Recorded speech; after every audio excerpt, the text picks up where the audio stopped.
National and international news. After giving a powerful speech at the United Nations General Assembly, Prime Minister Narendra Modi headed to the famous Central Park in New York, where he addressed a packed audience of youngsters and called for world peace. Using an unusual platform of a rock concert, Modi on Saturday invoked can-do attitude of youth to change India and the world. After a 7-minute speech in English, Modi also read out a Sanskrit scripture calling for peace in the world and greeted the largely American crowd with a namaste amidst cheers and claps. After performances by various artists like Bianchi Canolis, Modi was introduced to the crowd by actor Hugh Jackman as someone who started as a tea salesman and went on to become Chief Minister of Gujarat and then Prime Minister of India with a huge mandate. Addressing the crowd, Modi sent his namaste to all those watching the concert on TVs, laptops, tablets and phones. Modi said he was delighted to be among the youth in an open park and not inside a closed conference room. Besides, you are the future. What you do today will decide our tomorrow. I feel a current of hope in this park. Among you, I feel confident about the future, he said. President's rule was imposed today in Bol-bound Maharashtra after Chief Minister Prithviraj Chavan resigned following the breakup of 15-year-old Congress NCP alliance in the state.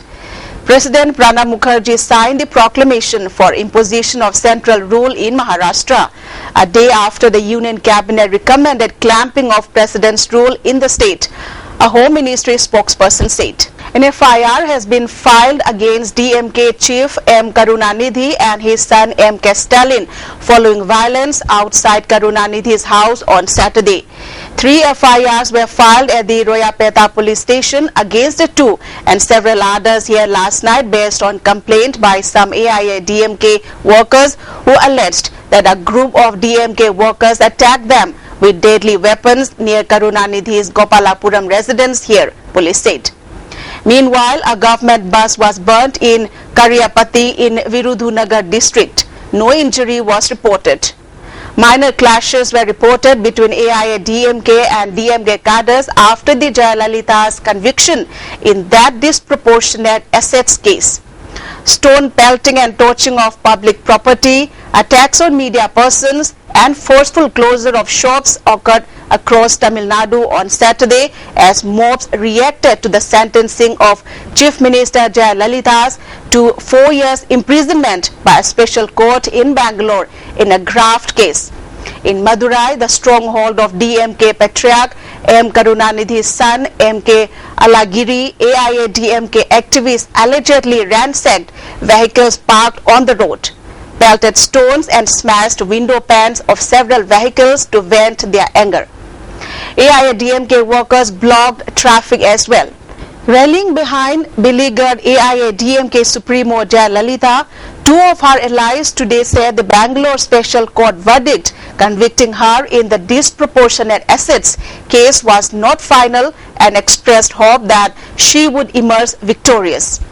AIA-DMK MLAs are likely to meet today to propose a candidate for the Chief Minister's post.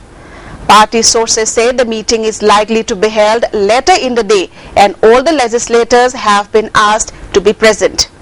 Majority of the ministers of the Jayalalitha ministry and MLAs had been in Bangalore since yesterday to know the outcome of the special court verdict. Justice Hendiyala Lakshmi Narayana Swamy Dattu was on Sunday sworn in as the 42nd Chief Justice of India by President Pranab Mukherjee. 63-year-old Justice Dattu took oath in the name of God at a brief ceremony held at the Chandelier Darbar Hall of the Rashtrapati Bhavan. Vice President Hamid Ansari, Rajya Sabha Deputy Chairman P.J. Kurian, Union Ministers Rajnath Singh, Ravi Shankar Prasad, M. Venkaiah Naidu, Anand Kumar and BJP veteran L.K. Advani were among those present at the ceremony. Security has been heightened with 2 more SRPF companies being deployed following fresh violence reported from Vadodara where communal clashes occurred over the last 3 days, police said today.